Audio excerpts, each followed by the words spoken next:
নমস্কার বন্ধুরা, আজকে বৃষ্টির পর ছাদ বাগানে এলাম। প্রচুর নাগচম্পা ফুটে আছে, খুব সহজে করা যায় একটি গাছ। এটা হলো গন্ধরাজ, হলুদ গন্ধরাজ, এটা সাদা গন্ধরাজ।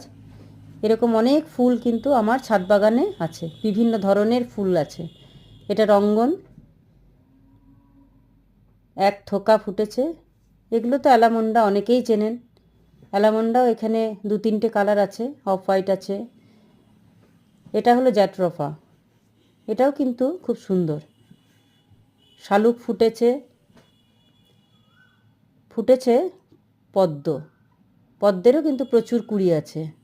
এখনও পর্যন্ত 6টা কুড়ি আছে, একটা ফুটেছে, আরও কুড়ি ছোট ছোট হয়ে আছে।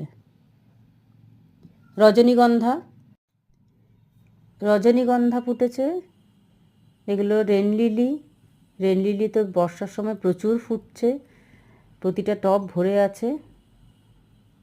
এটা একটা খুব সুন্দর মিষ্টি কালার, হলুদ, সাদা, গোলাপি, পিঙ্ক। এখন তো অনেক রকমের ভ্যারাইটি বেরিয়ে গেছে। ধন্যবাদ বন্ধুরা।